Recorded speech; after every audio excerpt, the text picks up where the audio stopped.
The Emperor versus the Empress. You know what? Scratch that. The Empress versus the Emperor. Control or care? Some of us learned control to survive. And we starved ourselves of care. Today we're going to queer two archetypes that were never meant to be enemies. They were meant to rule side by side. This isn't about masculine versus feminine. It's about who taught you about control and power and who taught you about care and rest. When the Emperor is queered, we can see structure, boundaries.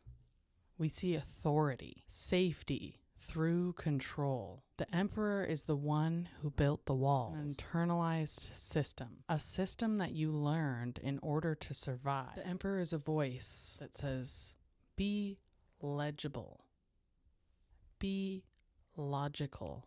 It's a voice that says, be careful. The Emperor reversed the shadow of the Emperor is rigidity, emotional lockdown, authority without tenderness. The Emperor isn't meant to dominate life. He is meant to create conditions that help foster life, to help life happen. The Empress, as a queer archetype, is sensation, creativity, pleasure, an embodied abundance. You know, a feeling deep in your soul of abundance, knowing that abundance is there. The Empress is the body reclaimed, desire without apology, rest as resistance. Every archetype has its reverse or its shadow. A shadow of the Empress is overgiving, self-erasure, having pleasure or giving pleasure without the correct boundaries. The Empress doesn't exist to serve. She exists to receive and to circulate life. So why does this make this pair a duality and not a showdown? Control without care becomes tyranny. Care without boundaries and structure becomes burnout. So they need each other because the Emperor is building the container and the Empress is the one that fills it with life. Safety makes pleasure possible, and pleasure without safety is pain, and it's not worth having. Boundaries in love and sex. The Emperor and the Empress show us negotiation. They show us boundaries.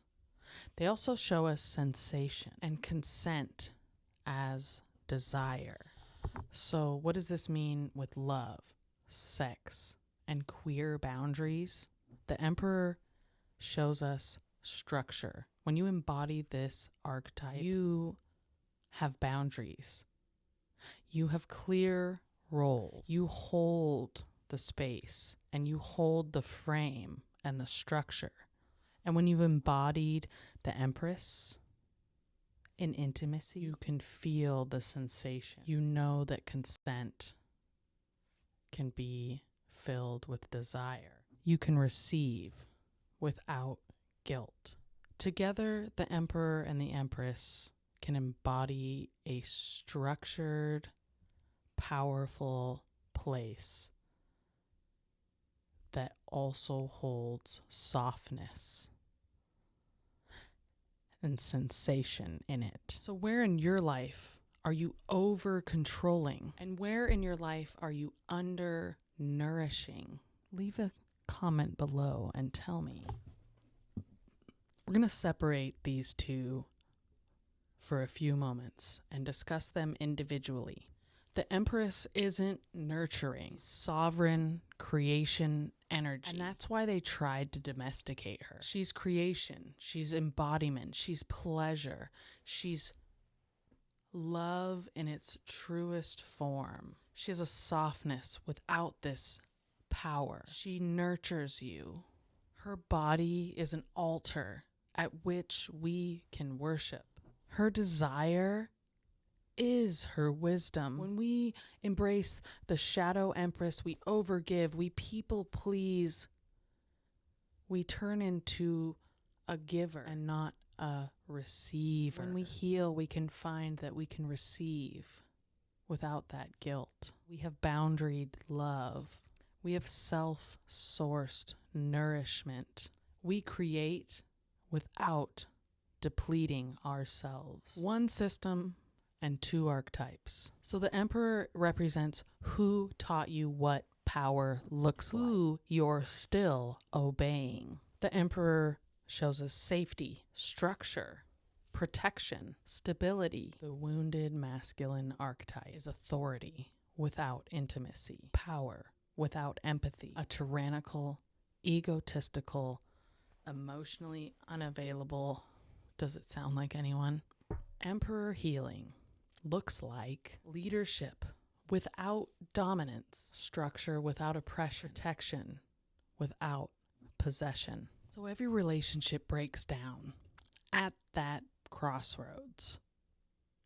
Control or care. You don't have to choose between structure and softness. The healing that comes is when the part of you that knows how to build structure learns also how to live inside of it. Thank you for joining me on Tarot Tuesday. Be sure to subscribe because every Tuesday I take a deep dive into tarot cards. I also do tons of readings, and I have all other socials that you can follow me on. Thank you, besties.